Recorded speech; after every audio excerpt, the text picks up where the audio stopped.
पवित्र श्रीमद् भागवत गीता, पवित्र चारों वेद, पवित्र कुरान शरीफ, पवित्र बाइबल, पवित्र गुरु ग्रंथ साहिब, पवित्र कबीर साहिब की वाणी में छुपे हुए गूढ़ रहस्य अर्थात तत्व को जानने के लिए कृपया अवश्य सुनिए जगत गुरु तत्वदर्शी संत रामपाल जी महाराज के मंगल प्रवचन।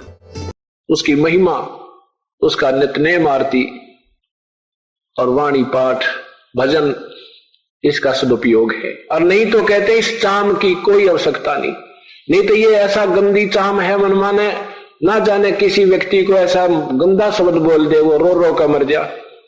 ये ऐसा गंदा चाम है, ना जाने किसकी चुगली खाकर उसको फांसी तुड़वा दे। ये ऐसा गंदा चाम है, राम नाम बिना अगर इसकी भक्ति इससे नहीं करते तो किसी की गलत गवाही देकर उसको फांसी तुड़वा दे, ना जाने किस किस के रोज में लठ बजवा दे 1 मिनट में। तो इससे अगर सदुपयोग है तो परमात्मा कहते हैं जीव जाता वो भली जो रटे हरि नाम, और नहीं तो काट फेंक दियो यो मुख में बुलानी चाम। काट फेंकना मीन ने कोई काट डालना नहीं, बुराई त्याग दे, किसी का मन शब्द अपशब्द नहीं कहे, किसी के बारे में झूठ नहीं बोला है, किसी को दुखदायी झूठ नहीं बोला है, किसी की गलत गवाही नहीं दे, चाहे कितना ही कुछ भी हो जा। ये निर्विचार कर लेना, नहीं तो ऐसी बयान माटी होगी इन गलत गवाही देने वालों की और गलत काम करने वालों की। आप देखते हो कुत्ते का जीवन, ऊपर तो दोनों पिछली टांग टूट जा और सिर में जख्म और पड़ा पड़ा रो रहा है। हमने दया आती है भगवान इसने क्या जुल्म कर दिया ऐसा, और जब ये करता था जब क्यों किया, करके क्यों पछतावे, और बोया पेड़ बबूल का फिर आम कहां से खावे। अब जैसे आज मांस खाते हैं, अब इनको नहीं लगता कि इसका पाप भोगना होगा। परमात्मा कहते हैं, आदरणीय गरीबदास साहिब जब परमेश्वर की आंखों देखा, सारा विवरण देखा, कहते हैं कि तुमने उस दरगाह का मैल नहीं देखा और धर्मराज के तिल तिल का लेखा तुमने ना देखा, वो ठिकाना भी कोई याद कौन तुम्हारे। वहां तो एक तिल तिल का भी हिसाब होगा, जो तुम किसी का मांस खाते हो तुमने उसका बदला रो रो कर देना होगा। आप किसी की आत्मा कष्ट पहुंचाते हो अपने स्वार्थवश, उसका कुछ तो तुमने यही भोगना पड़ेगा और बाकी फिर नरक में बिरान माटी होगी। एक समय की बात है, एक भक्त और एक गुरु और शिष्य जा रहे थे। एक मछियारा मच्छी पकड़ रहा था, ऐसे जाल भरे और बाहर पिटक दे और वो तड़फ तड़फ गए और मर जा। दूसरिया की आस लगा कर जाल डाल कर बैठ जा। गुरु शिष्य वहां पर उस तालाब के किनारे कुएं पर पानी पी रहे थे। शिष्य ने पूछा, गुरुदेव ये पापी आत्मा को क्या कष्ट मिलेगा, इसको कितना भयंकर दंड मिलेगा, ये इतना पाप कर रहा है। गुरुदेव ने कहा, बेटा समय आने पर जवाब दूंगा। चले गए। 5-6 वर्ष 7-8 वर्ष के उपरांत एक 2-3 वर्ष का हाथी का बच्चा ऐसे उछल कूद मचा रहा था, मस्ती में दौड़ रहा था, कभी छलांग लगा रहा था, कभी पीछे को हट रहा था। वो ऐसे उछलते कूदते एक 2 वृक्षों की बीच में फंस गया। तो उसको वो झटके वटके मार के निकल तो आया, पर खाल घनी छुल गई और उसमें जख्म पड़ गया। उसमें जख्म गहरा हो गया और कीड़े पड़ गए। वो पड़ा वहीं पर चिल्ला रहा है और उसमें बेअंत कीड़े वो खा रहे हैं। उसी के आसपास रास्ते से वही दोनों गुरु शिष्य जा रहे थे। शिष्य ने पूछा, गुरुदेव इस प्राणी ने ऐसा क्या जुल्म कर दिया प्रभु, कितना बुरा हाल इसका हो रहा है, ये इतने कीड़े इसको खा रहे। तब शिष्य गुरुदेव ने बताया, बेटा ये वही मछियारा है जो वो मछलियों को पकड़ के बाहर डाल रहा था, उनके मांस को खाया करता था। अब ये जितनी मछलियां इसने सारे जीवन में मारी खाई, वो आज अपना टिट फॉर टेट कर रही है। अब ये वही इनका बदला दे रहा है। अभी तो ये आंशिक है और भी बहुत ऐसे पाप इसको और भी भोगने पड़ेंगे। तो यहां परमात्मा कहते हैं, तुमने उतर गए का मैल नहीं देखा, धर्मराज के तिल तिल का लेखा। अब आप देखिए अपने पूर्वज हिंदू, पवित्र हिंदू समाज मुसलमान समाज को इसलिए बुरा बताया करता था कि वो मांस खाते थे, बाकी तो सब एक जैसे ही थे, वो मांस खाते थे। और अब हिंदू देखो मांस कितना खा रहे हैं, मुसलमानों को भी पीछे छोड़ने को रहे हैं। और फिर ये भोगना पड़ेगा जब रोना आएगा। अब ये बात सत्संग के अंदर ही आपको याद दिलाई जाती है, इन पे अमल कीजिए। प्रभु की वाणी है, दास की नहीं है। परमात्मा का वाणी जो है उनका संविधान है, और संविधान की अवहेलना करना पाप का भागी हो के आपको सजा भोगनी ही पड़ेगी। अब बैल की जब याद आती है, ये मन फिर ठीक हो जाता है, क्योंकि ये जो अंकुश है इस मन पापी पर जो बकवाद करने लगे, तो ये बातें याद आ जानी चाहिए प्रभु की वाणी की, ये फिर सीधा हो जाता है। दास का जन्म जो एक किसान परिवार में हुआ, और हमारे एक बैल था, उसके पैर में कील चल गई लगभग 1.5 इंच लंबी। अब वो बातें अब याद आ रही हैं, जब ये विशेष सत भक्ति पर लगे, जब घनी याद आने लगी। पहले तो ओम जय जगदीश रे, स्वामी जय जगदीश रे घंटा सुबह शाम करते ही रहते थे, लेकिन मन में वो डर नहीं था प्रभु का जो अब बन गया। अब क्योंकि हम मर्यादा से चल पड़े और पथ रह करके हम ये सब काम कर रहे हैं, प्रभु का हमारे ऊपर विशेष आशीर्वाद है गुरुदेव का, जिस कारण से भक्ति भी ठीक चल रही है, याद भी बनी रहती है, पाप कर्मों से छूटने का प्रयत्न भी जारी रहता है। और वो जो ज्ञान दिया जाता है वो हृदय में पहुंच रहा है। पहले हृदय में नहीं जाता था, आक्षाणिक सुनते थे, फिर भूत बाल जाते थे।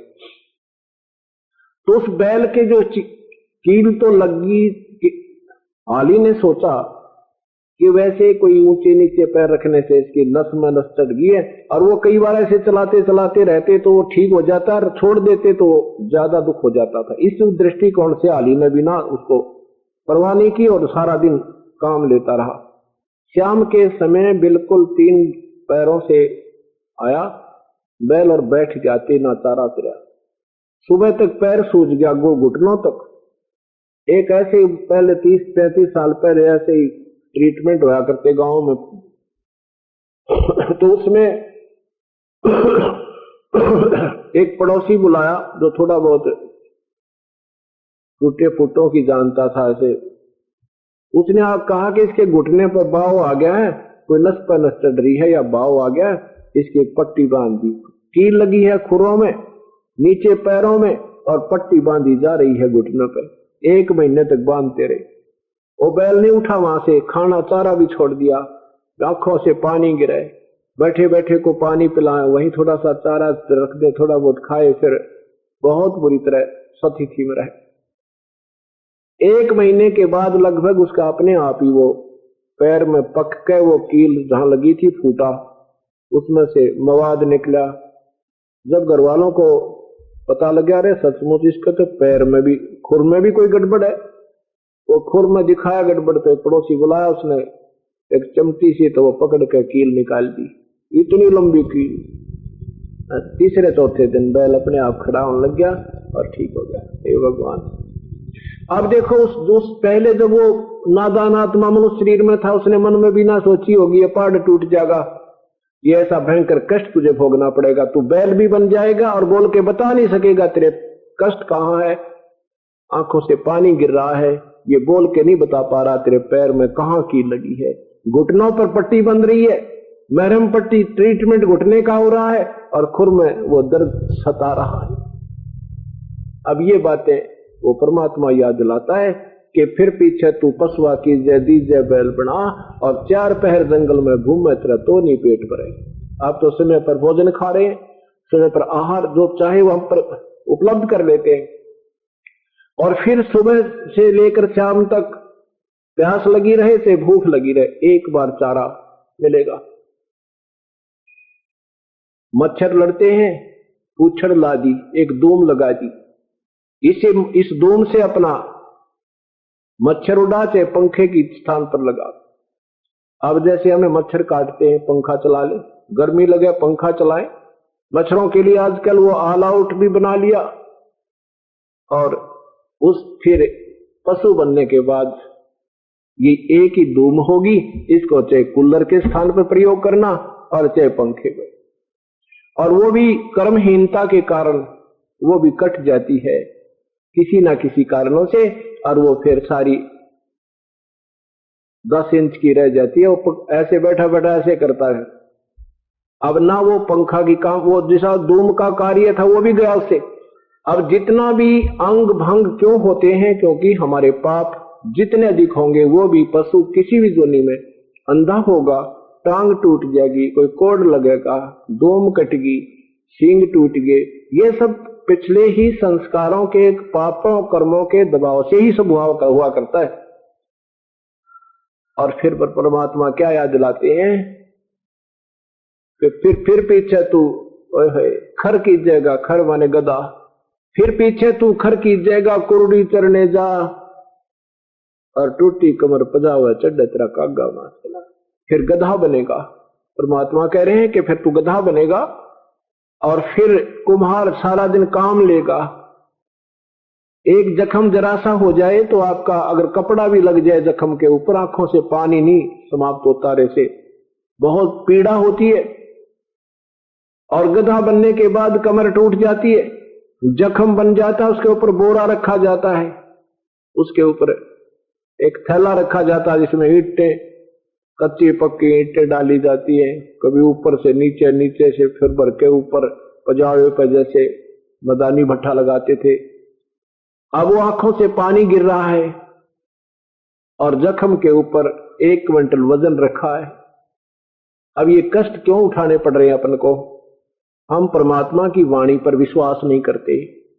जब मनुष्य शरीर होता है तब हम यहां से इतना जोर नहीं देते दिमाग पर जितना संत चाहते हैं कि ये अपना कार्य भी करे, लेकिन परमात्मा की मर्यादा में रहते हुए भगवान के मार्ग को सबसे ज्यादा महत्व दें, प्रभु की भक्ति को ज्यादा महत्व दो। 1 नंबर पर हमने परमात्मा के मार्ग को लाना चाहिए, 1 नंबर पर, और उसके 1 नंबर पर लाने से फिर अपना जो अन्य जो कार्य है वो भी ठीक ठाक बहुत अच्छी तरह, घर में सुविधा, बच्चों की सुरक्षा, को कष्ट निवारण, कोई व्यवसाय में हानि, वो सब ठीक हो जाती है। अब इन सत्संग को सुनकर आदरणीय गरीबदास साहेब ने कहा, प्रभु भक्ति तो हम करते हैं, भक्ति तो हम करते हैं।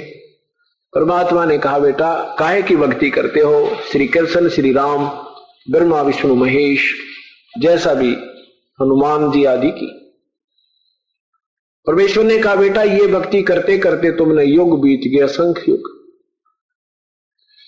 क्या बताया कि कोट जन्म तन बरमत हो गए, कुछ ना हाथ लगा रे, कुकर सुकर खरबा बोरे तो कौवा हंस बगारे। कोटि जन्म तू राजा की, ना मिटी ना मन की आशा, भिक्षक होकर दर दर घूमा तुम मिला नो निर्गुंडासा। तो सब कथा सुनाई कि ये जो साधना तुम करते हो जन्म और मृत्यु के मिटने की नहीं है। ब्रह्म पर ब्रह्म और ब्रह्मा विष्णु महेश व अन्य साधनाओं से जीव का जन्म और मृत्यु और कर्म का दंड कभी समाप्त नहीं हो सकता। जैसा किया ज्यों का तो भोगना ही पड़ता है। फिर परमात्मा ने बताया कि वो पूर्ण ब्रह्म सत्पुरुष, उसकी भक्ति करने से जीव का जन्म मृत्यु सदा के लिए समाप्त हो जाता है और कर्म का दंड भी जो भोग्य होता है वो भी नहीं भोगना पड़ता। संत शरण में आने से आई टले बला, जय मस्तक में सूड़ी होवा काटे में टल। पूरा सत्संग सुनकर आदरणीय गरीबदास साहेब में एक विशेष प्रेरणा हुई कि प्रभु वो सतलोक हमने तो कभी सुना नहीं, ना कोई ब्रह्मा विष्णु महेश से अलग कोई भगवान सुना।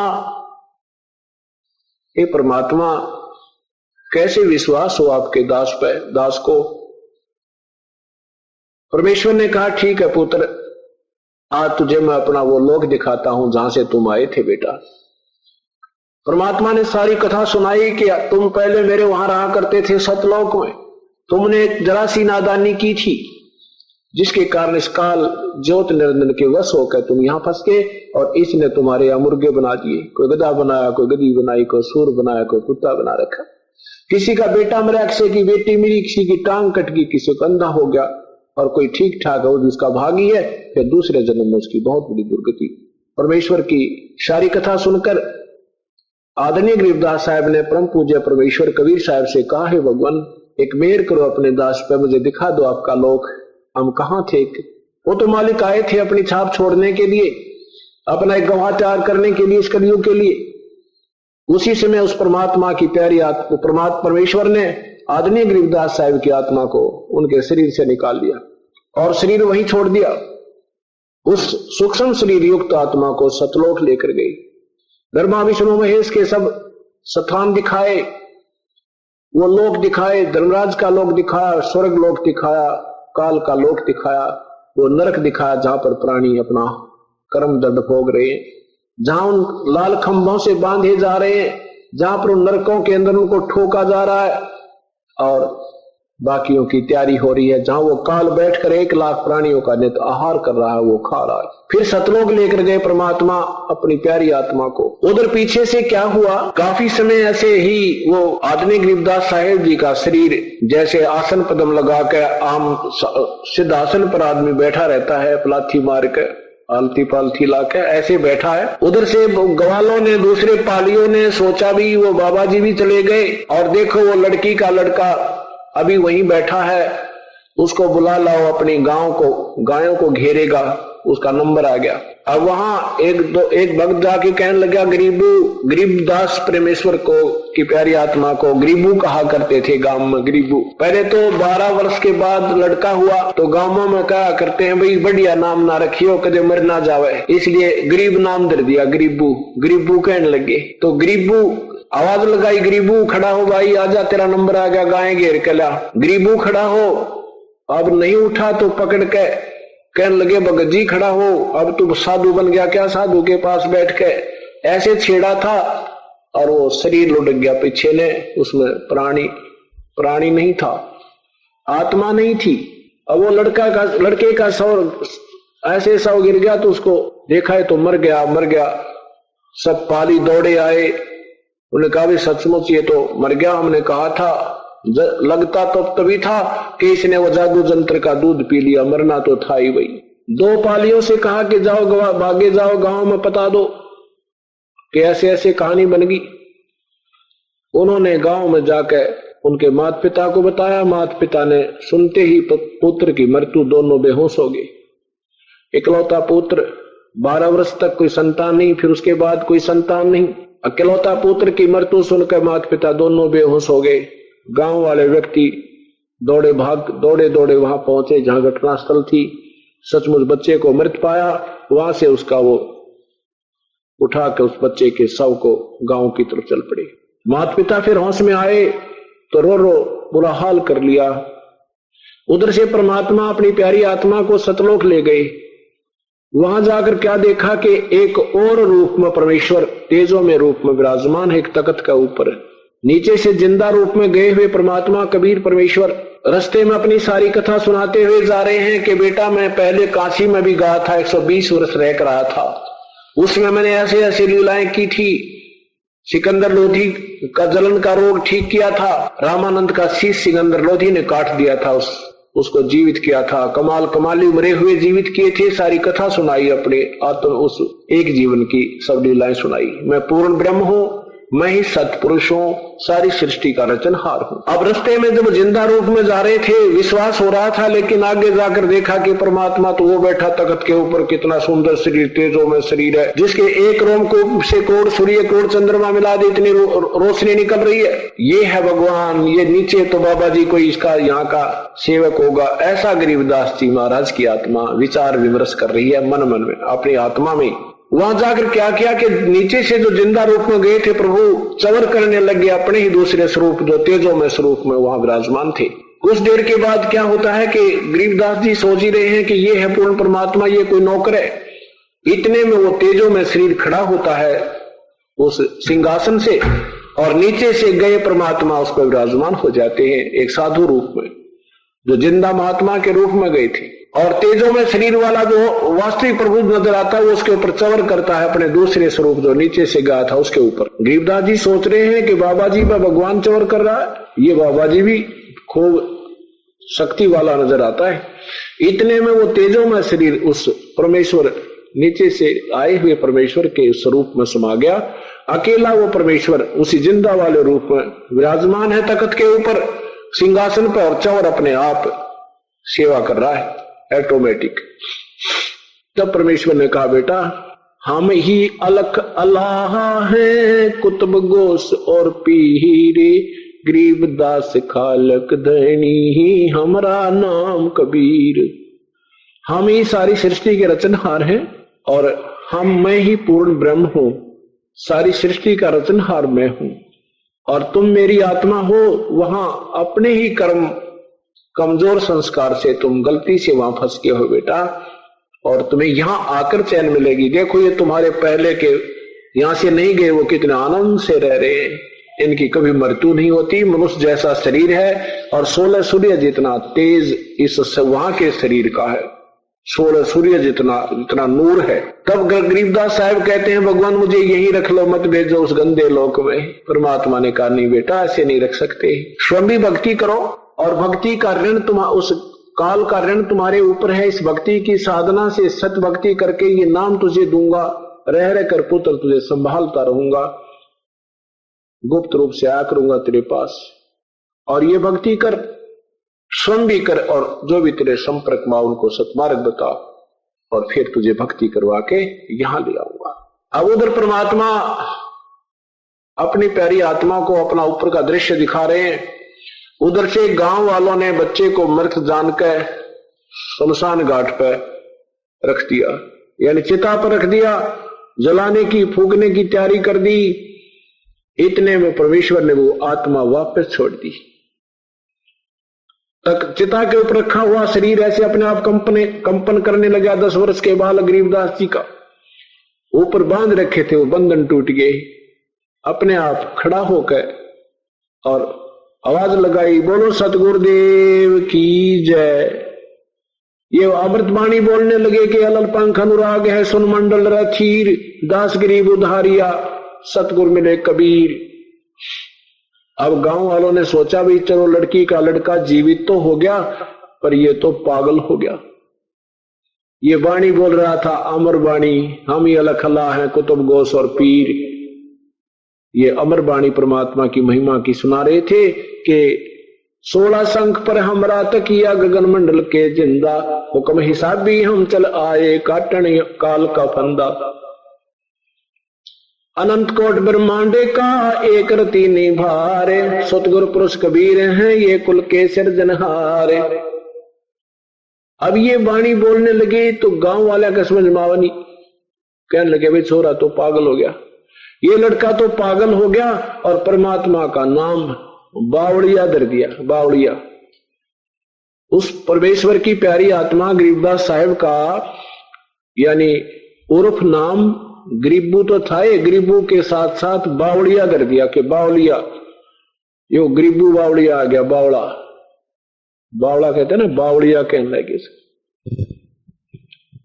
अब 3 वर्ष के बाद जब वो गरीबदास साहब 13 वर्ष के हो गए, 3 वर्ष के बाद एक दादू पंथी महात्मा गोपाल दास नाम के, उनका बनिया के घर का शरीर था, वो भी ऐसे प्रेरणा पाकर के प्रभु की गृह त्याग कर और साधु रूप धारण करके और अपनी साधना करते हुए गांव गांव में घूमा करते थे, गांव गांव में भ्रमण भी करते थे।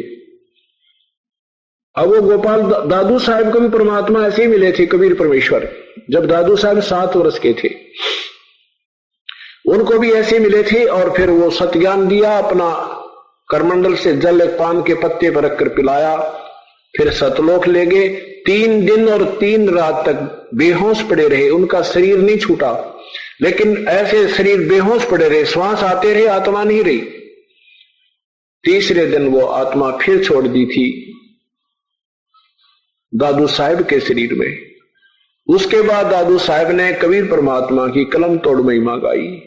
जिन मुझको निज नाम दिया सोए सतगुरु हमारे, दादू दूसरा कोई नहीं ये कबीर सिरजनहारे।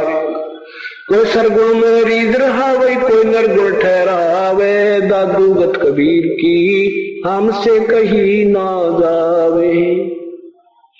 केरी नाम कबीर का विषम काल गजराजे, दादू भजन प्रताप से ये सुनकर भाग गाज। और नदी सब कूप हैं ये कहते श्री तानी रे। दादू उगम अपारे है दरिया सत्य कबीर। और भी भगवान हैं जो उनके अवतार संत जन आते हैं, वो भी शक्ति रखते हैं, लेकिन कबीर परमेश्वर के तुल्य नहीं। जैसे भगवान श्री विष्णु के अवतार, भगवान श्री विष्णु के उपासक संत, उनमें भी शक्तियां होती हैं, वो काम चलाओ। जैसे और संत सब कूप, एक कुएं जितना काम करेंगे, और कुछ एक ऐसे भी संत हैं जो ब्रह्म उपासक हैं, वो श्रीता नीर, सीजनल जो रिवर, सीजनल जो कैनाल होती हैं, यानी समय पर चलना फिर बंद हो जाओ, वर्षा ना होता है, कहते ऐसे भी हैं। लेकिन दादू दरिया अगम है ये दरिया सत कबीर। और कबीर परमात्मा को तो दरिया समझो, जिसका पानी कभी भी समाप्त ना हो, कभी भी समाप्त ना हो, चाहे 2 साल वर्षा ना हो, फिर भी उस दरिया का पानी बेशक कम बेशक हो जाए पर समाप्त नहीं होता। ऐसे ही कहते हैं और संत सब कूपे हैं ये कहते श्री तानी रे। दादू अगम अपारे है वो दरिया सत्य कबीर। यानी पूर्ण ब्रह्म की शक्ति का कोई वार पार नहीं है, बाकी सीमित शक्ति युक्त भगवान है, ब्रह्म और ब्रह्मा विष्णु महेश आदि। अब वो दादू पंथी महात्मा गोपाल दास प्रभु को मानने वाला था और दादू साहब की वाणी से भी परिचित था, लेकिन उस गोपाल दास को भी ये मालूम नहीं था कि कबीर परमात्मा ही आकर के दादू जी को मिला था। वो बूढ़ा बाबा कहा करते थे, बूढ़ा बाबा मिला था। अब दादू साहब ने, क्योंकि जब 7 साल की उम्र में आया, जब वो होश में आए 3 दिन के बाद, तो कहने लगे मुझे बूढ़ा बाबा मिला था, बूढ़ा बाबा मिला था, बूढ़ा बाबा मिला। उसके बाद फिर उन्होंने नहीं मिले तो दादू जी ने उस सांभर नदी में डूबने के लिए, और ऐसे भैया तो प्रभु दर्शन दे दो, अब रहा नहीं जाता, अपनी आत्महत्या करने के लिए टक्कर मारी थी, हाथों पर ले लिया था परमेश्वर कबीर साहब ने आके। और फिर दादू साहब ने कहा था ये कबीर परमेश्वर है, जिन मुझको निज नाम दिया सोए सतगुर हमारे। दादू दूसरा कोई नहीं वो कबीर सिरजनहार। तो ये सारी कहानी यूं बिगड़ी पड़ी है कि जो पहले की वाणी है दादू साहब की, वो तो बूढ़ा बाबा कह के गुण गाए थे, और जब आंख फिर दोबारा परमात्मा प्रकट हुए, उनको पूर्ण ज्ञान समझाया, तब कहा ये तो कबीर परमात्मा थे जो काशी में आए थे।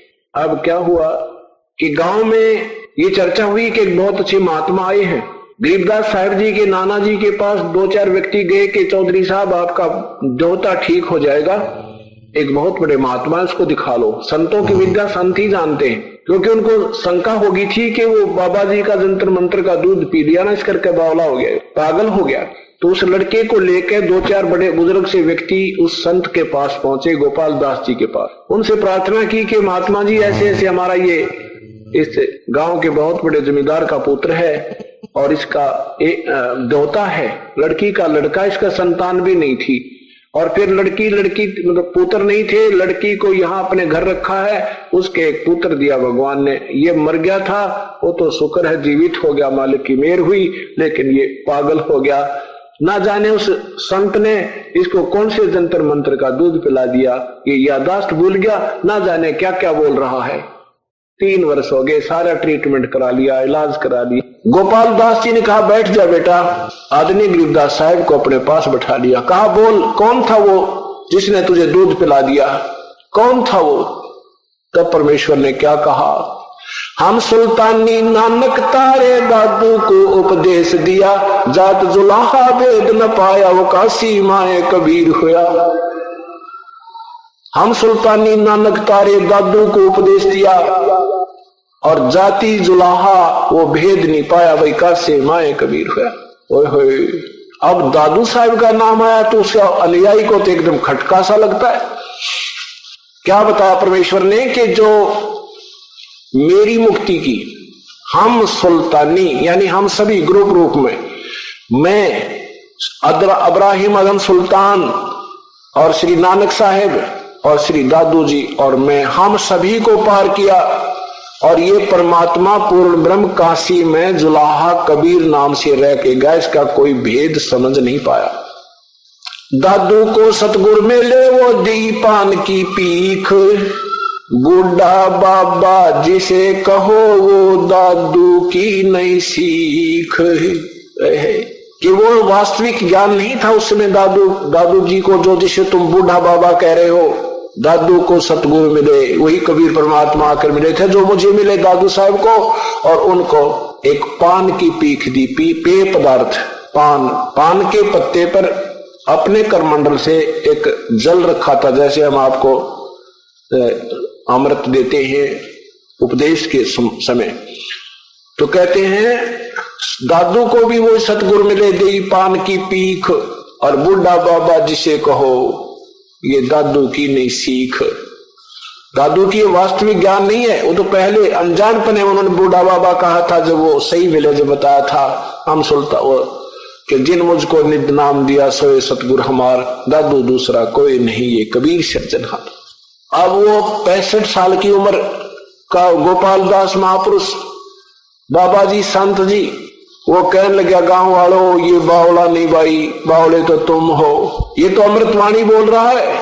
तब कबीर परमात्मा के यानी वो आदरणीय गरीबदास साहिब जी के सामने 13 वर्ष के बच्चे के सामने, और वो 63 वर्ष का बूढ़ा महात्मा बुजुर्ग हाथ जोड़कर कहता है, हे महापुरुष, हे भगवान, ये अमृतवाणी लिखवा दो, ये तो बहुत काम की चीज है। क्योंकि जिसने ज्ञान हो जाता है वो वही इसकी परख करता है, अपनी अनमोल वाणी की, जौहरी जोहना लाल की परख करता है। गरीबदास साहब उठकर चल पड़े। वो 65-63 साल की उम्र का बुजुर्ग हाथ जोड़कर कहता, महात्मा जी ये अमरवाणी लिखा दो, ये अमरवाणी लिखा दो, कलयुग में उद्धार करेगी तो जीवों का।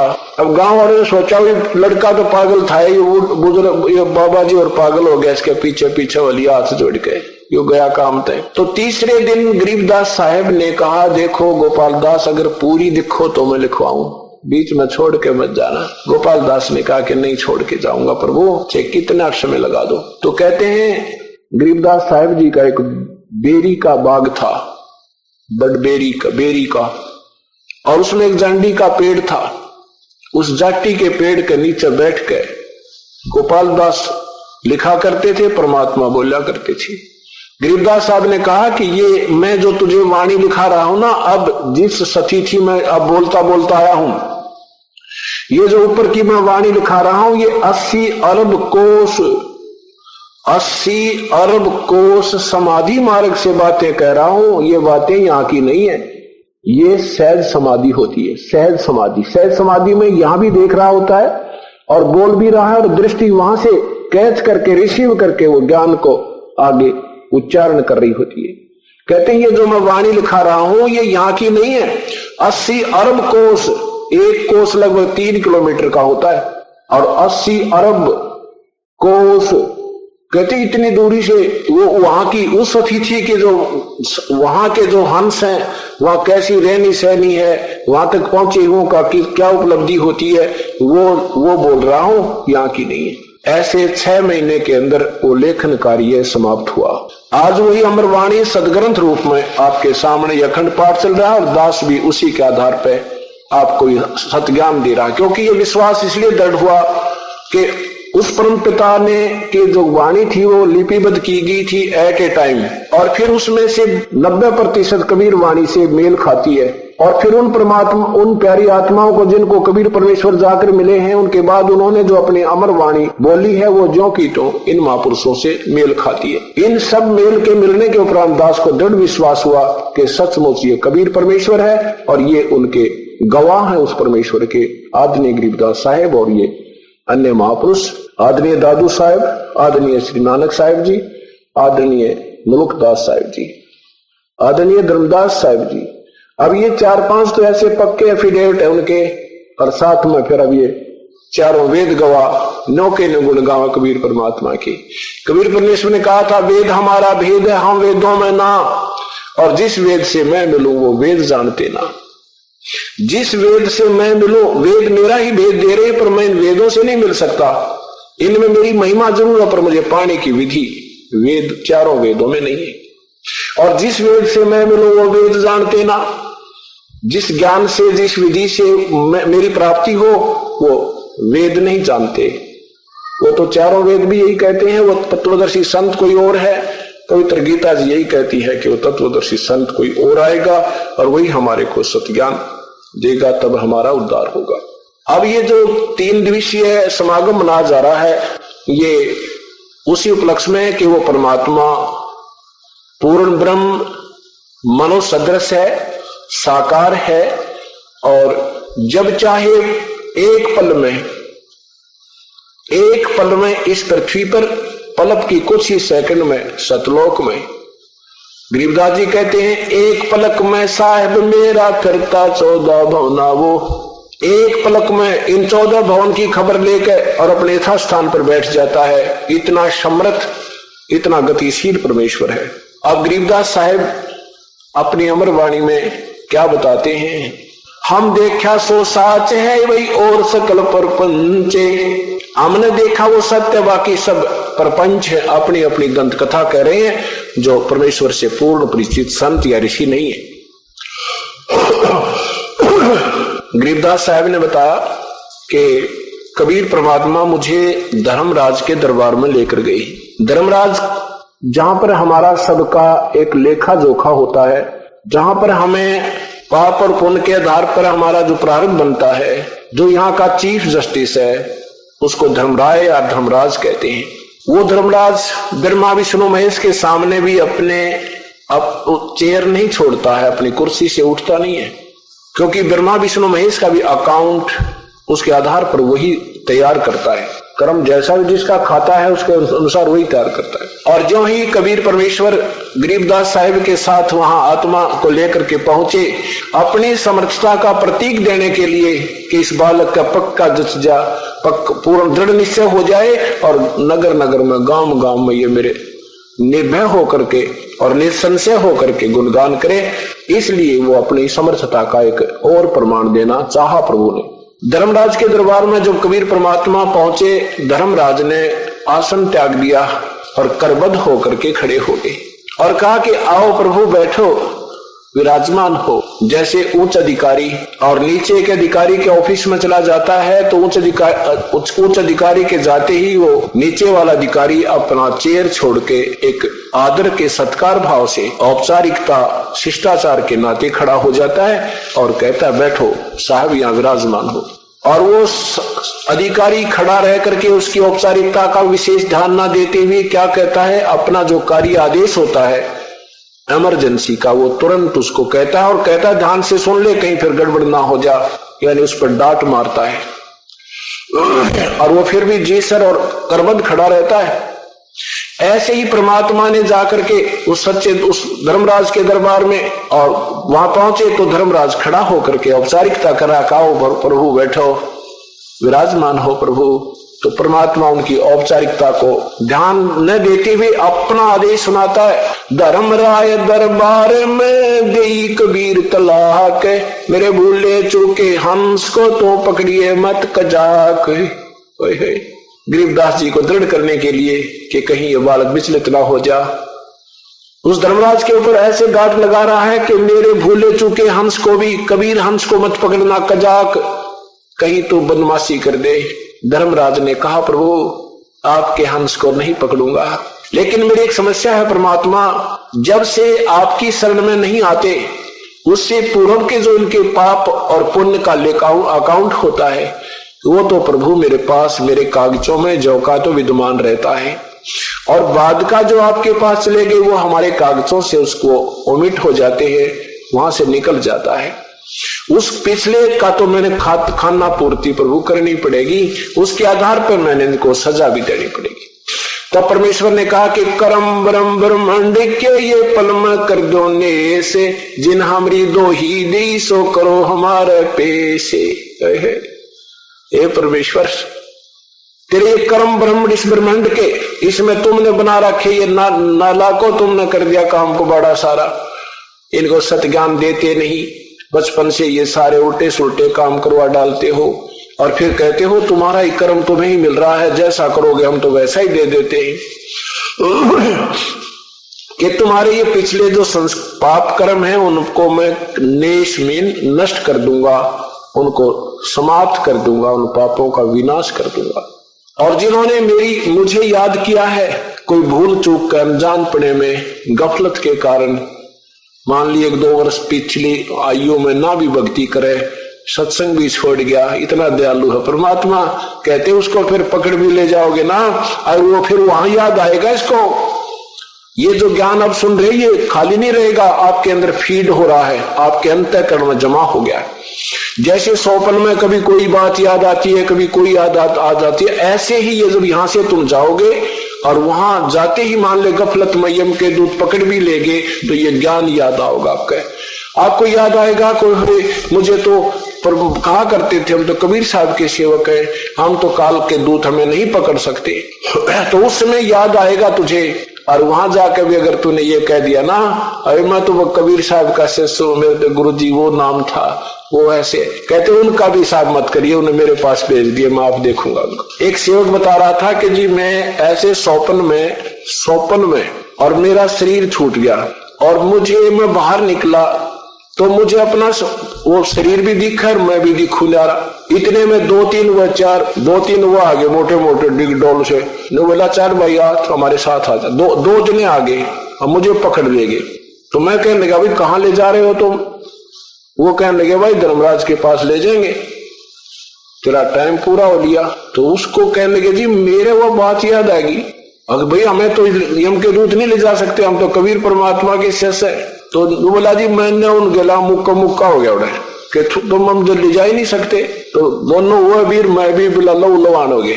एक बोला, भाई तू ऑर्डर हो किसने? मैं पहले पता कर हूं ये झगड़ा है, वही कहते सचमुच कोई और ले आए हम। वो एक तो मेरे पास खड़ा रहा, एक अंदर गया, अंदर जाकर बोला, जी ऐसे ऐसे कहानी है, और वो नौका मैं तुम मुझे पकड़ नहीं सकते। कहते धर्मराज ने बेराना किए क्या? उसने बोला, भाई छोड़ा इसने, क्यों मरवाओ मुझे भी, ये अपना नहीं है।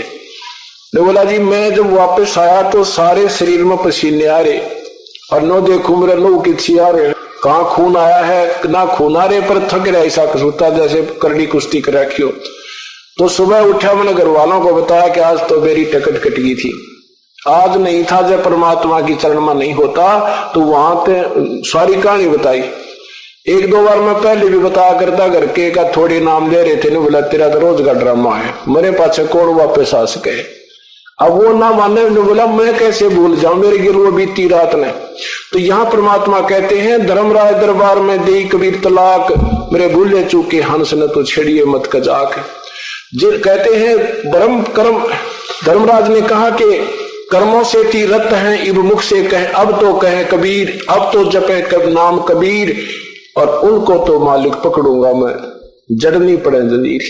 तो क्या कहते हैं, कर्म भ्रम ब्रह्मंड के त्रिपल में कर दो नेस, और जिन हमरी दो ही दी सो करो हमारे पेश। बोले पुरुष कबीर ते है, बोले पुरुष कबीर से, पुरुष माने प्रभु कबीर से, और वो धर्मराज कर जोड़, और तेरे हंस ने छेड़ू नी मैंने 2 ही लाख करोड़। बोलो सतगुरुदेव की जय।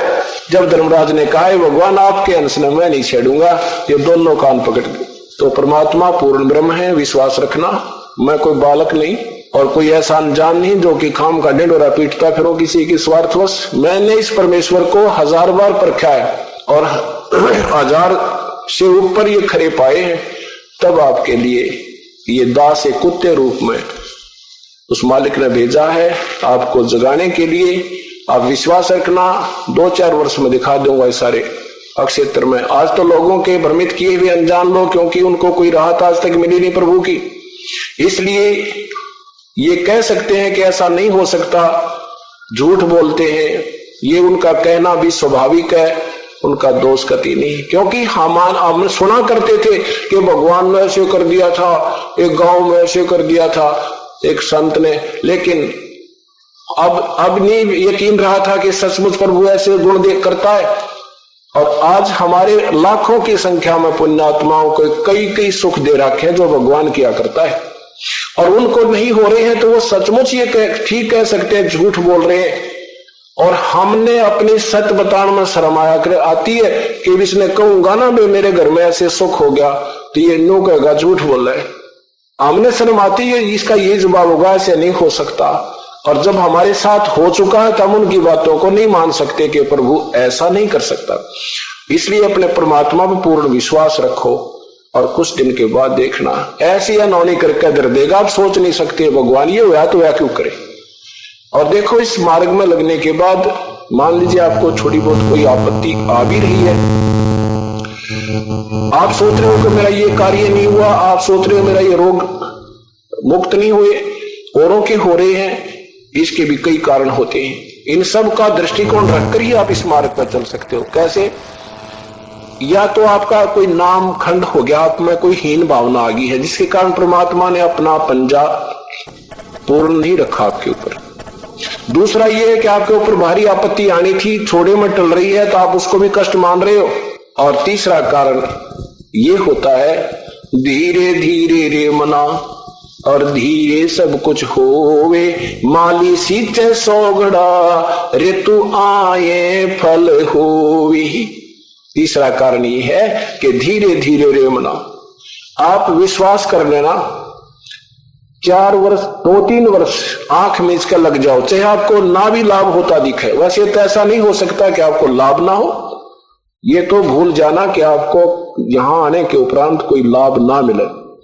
2 कारण आपको बताए हैं। कभी परमात्मा अपनी महिमा आप ही गाते हैं, साहेब के दरबार में ही, साहेब के दरबार में कमी का एक ही ना, हंसा मौज न पावता तेरी चूक चाकरी मां। इस परमेश्वर के दरबार में किसी चीज का अभाव नहीं है। इस परमात्मा के दरबार में इम्पॉसिबल वर्ड नहीं है, असंभव शब्द नहीं है। अगर आपको पूर्ण लाभ नहीं हो रहा तो आपकी चूक चाकरी में, आपकी कोई सेवा में, कोई भावना में त्रुटि है, इसको अपनी को सेट कर ले, इसको ठीक कर ले। और दूसरा यह है कि धीरे धीरे रे मना, धीरा सब कुछ हो। जैसे एक आम का पेड़ बीजा जाता है, पौधा लगाया, पानी सींचने लगता है वो मालिक, और फिर धीरे धीरे उसमें 100 घड़े डाल देता है, जब जाकर तो वो फल देने योग्य बनता है। और जब वो फल देने योग्य बन जाएगा, जब देखना उसके ठाठ आम के पौधे के आप भी खाओगे, पड़ोसी भी तोड़ तोड़ ले जाया करेंगे और रिश्तेदारों को भी देकर आया करोगे, फिर भी समाप्त नहीं होंगे। तो ये राम नाम का आम का पेड़ अब आपने बीजा है, इसको सिंचाई करते रहो। ये तरीका इसकी सिंचाई का, सत्संग माना, ज्ञान सुनना, दान करना, भक्ति करना, बुराई त्याग देना। और फिर देखना 2-4 वर्ष के बाद इसके कितने फल लगेंगे। ओए आपको याद भी नहीं आओगे हम कभी दुखी थे। ये सत्य मानना। आप ये अब तो बहन भाई जो नए आते हैं उनका स्वाभाविक है अपना दुख परमात्मा के सामने विवरण करना, वर्णन करना, और फिर आपके मुख में जबान नहीं रहेगी, लोग नाल हो गए, दया कर दी, अब के गुण गाओ, यानी ऐसे ऐसे सुख देगा परमात्मा। तो इसलिए कुछ तो समय दे मालिक को देना और धीरज रखना। इन विचारों के आधार पर आप विचलित मत होना। और फिर देखना या दुनिया उमड़ का आया करेगी तुम्हारे सुख देख देख के। अब आते हैं बहन बेटियां जो कति तंग वाली बहन भाई जो भी हैं, इन माता धोक धोक के सारे जाड़े जुड़े लवा के गुड़गाने वाली बन बोरी सारी धोक के, और फिर वहीं के वही कष्ट है। अब उनको कहते हैं कि ये नियम निभाने होंगे, तो इन्हों कहे भगवान हम तो छके पड़े हैं, इन तक हम तक कति तंग आ लिया, ईब में पटक जाएंगे, देखा भी कोई ना। और फिर देखना ये वो परमात्मा प्रसंगी जब होता है, जब हम कति एक तरफ हो जाए, हम दोगले चले कुछ दिन, नाम तो ले लेते हैं भाई, उसने कहा चल मैं दीक्षा ले लेता हूं, और फिर भी डरते दोगले चलते हैं। वहां भी आदि लगाया कि फर्क पड़ा कि दिन रुष्ट रुष्ट ना हो जाए, नहीं, यहां दोगला नहीं चलना होगा आपने। वो एक दिन एकदम ही सब कट ऑफ करना है। दास ने 25 वर्ष हनुमान की साधना की थी, मंगलवार का व्रत रखा करता था, जिस दिन ये सत्ज्ञान मिला उसी दिन त्याग दिया, उद्यापन भी नहीं किया उसका, और दूना लाभ हुआ। ये सत्कर्म मानना, पूरा विश्वास करना, ये पूर्ण परमात्मा है, लेकिन ये मर्यादा से प्रसन्न होते हैं। भक्ति बेशक कम हो जाए पर मर्यादा मत तोड़ना, इसकी गाइडलाइन से बाहर मत चला जाना। जैसे रामचंद्र जी ने लक्ष्मण से कहा था कि लक्ष्मण या तो तू आइए मत मेरे साथ, जब जंगल में वो चित्रकूटी में रहा करते थे वनवास में, और आवे तो ये एक रेखा खींच के आना, ये मंत्र बोल के, और सीता से कह देना कि इसे बाहर मत आना। तो फिर लक्ष्मण को भी जाना पड़ा सीता के कटु वचन सुन के, तो जाने लगा जब लक्ष्मण ने भी जाना पड़ा। तो सीता से कह के कहा था कि माता इस रेखा से बाहर मत आना। अब रावण एक साधु रूप बनाकर भिक्षा लेने गया, तो सीता जी ने कहा था कि साधु इस रेखा से अंदर आके ले जाओ, मैं बाहर नहीं आ सकती। अब रावण आगे को चला, उसमें से लपट निकली, वो एकदम वापस हो गया। उसने कहा कि देना है तो भिक्षा बाहर आकर दे जा, क्यों साधु के साथ बदतमीजी करते हो। पहले साधुओं से डरा बहुत करते, आदर बहुत करते थे। अब सीता ने सोचा क्या फर्क पड़ा है, एक बार 2 सेकंड लगेंगी और देकर बाहर अपना बैठ जाऊंगी आके, क्या पता लगे है लक्ष्मण और राम को। और यही बात मारे हमने। अब क्या कहते हैं, वो जरा सा उन्होंने अपनी सोच सोची थी, उस महापुरुष की मर्यादा का भंग कर दिया। वो बाहर आ गई, बाहर आते रावण उठा ले गया। या गरीबदास जी महाराज कहते हैं, मन तू पावेगा अपना किया रे, भोगेगा अपना किया रे। राजा राम की कार उलंगी, सीता लंक मजारे। उस वचन का भंग करने से, अपनी चलाने से और बाहर निकल जाने से मर्यादा से सीता के साथ क्या दुर्गति हुई, 12 वर्ष रावण की कैद काटनी पड़ी। तो इसलिए इस परमात्मा ने जो नियम बना रखे हैं, इससे बाहर मत जाना, उसमें काल खा जाएगा, जैसे रावण सीता को उठा लिया। तो ये परमात्मा कहते हैं, जब तक हंसा हमरी आना और काल लगे ना तुम रवाना। जब तक मेरी आन कान में ये हंस रहेगा, तेरा तीर नहीं लग सकता। हम नादानी कर देते हैं, हम लोक लाज में आ जाते हैं, छोटी मोटी बातों को अवॉइड कर देते हैं, क्या फर्क पड़ता है, हमने जरा सी लगता है, लेकिन परमात्मा का सारा काम बिगड़ जाता है। गरीबदास महाराज कहते हैं कि अनंत कोट ब्रह्मांड जहां हमने रचे सकल ब्रह्मांड, और गरीबदास में के करो यू काल करे जीव खंडे रहे है। अपने कबीर परमात्मा की समर्थता बताते हुए गरीबदास जी कहते हैं कि हमने सारे ब्रह्मांडों की रचना करी है, सबका पालन हम कर रहे हैं, और ये नादान आत्मा हमारे पर विश्वास ना करके हम क्या करें, ये काल के दूत, कोई झाड़ा लाने वाला, कोई झाड़ झाड़ने वाला है, और इनको जुब्बा बुका ले जाए, वहां चले जाते हैं और हमारी फिर मर्यादा से बाहर हो जाते हैं। ऐसे खंड हो जाने से ये काल अटैक कर जाता है, नहीं तो नाम लेने के बाद आपके कांटा भी नहीं लग सकता। तो इसलिए पूर्ण विश्वास रखना, आप और आपके बच्चे सदा सुखी रहेंगे। बोलो सतगुरुदेव।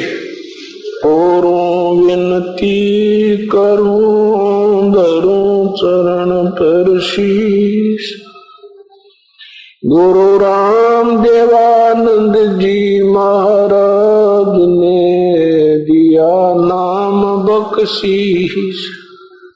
कोटि कोटि सिजदा करूं, कोटि कोटि प्रणाम, चरण कमल में राखियो मैं बांधी जाम गुलाम। कुत्ता तेरे दरबार का, मोतिया मेरा नाम, गले प्रेम की रस्सी जाके जाऊं। तो करो तो बावड़ू, दूर दूर करो तो जाऊं। जो राखो तो ही रहूं, जो देवो सो खाऊं। अवगुण किए तो बहुत किए हैं, करत न मानी हार।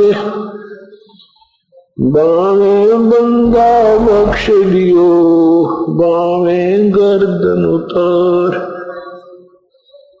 अवगुण मेरे बाप जी बख्शो गरीब नवाब, जो मैं पूत कपूत हूँ और पिता कुलास।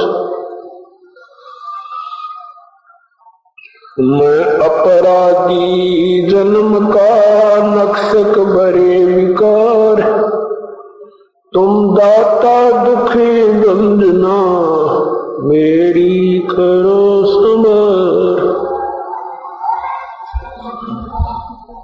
सुरत करो मम साईं, हम है भव जल माई। आपे ही बजावांगे जो तुम न पकड़ोगे मां।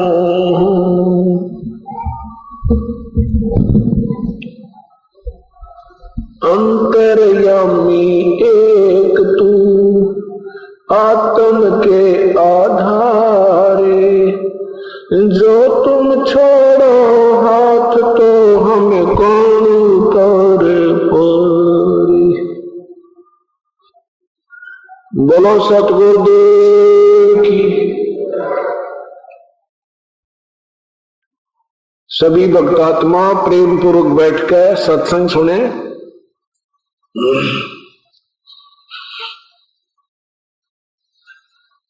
कबीर सब जग निर्धना, धनवंता ना कोय।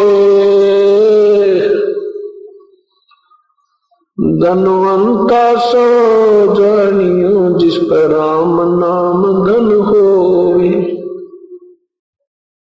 तू कर बंदगी जो चावे दीदारे, अवसर मानुष जन्म का भाई मिलन बारंबार।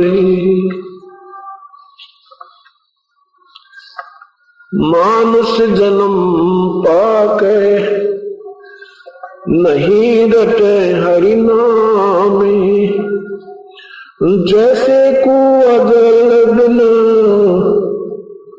बनवाया क्या काम।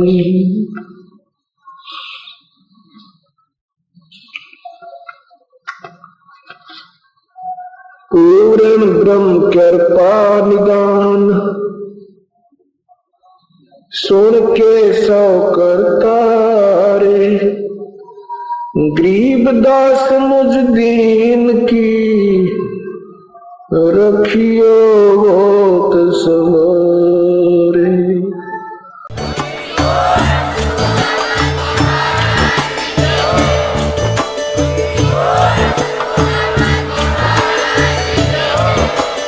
आप सुन रहे थे जगत गुरु तत्वदर्शी संत रामपाल जी महाराज जी के मंगल प्रवचन। अधिक जानकारी के लिए विजिट कीजिए हमारी वेबसाइट www.jagatgururampalji.org। संत रामपाल जी महाराज जी के शुभ आशीर्वाद से पूरे विश्व भर में 500 से भी ज्यादा नाम दीक्षा केंद्र हैं, जिन पर संत रामपाल जी महाराज जी द्वारा ऑनलाइन निशुल्क नाम दीक्षा दी जा रही है। अपने नजदीकी नाम दीक्षा केंद्र का पता करने के लिए संपर्क करें 8222880541।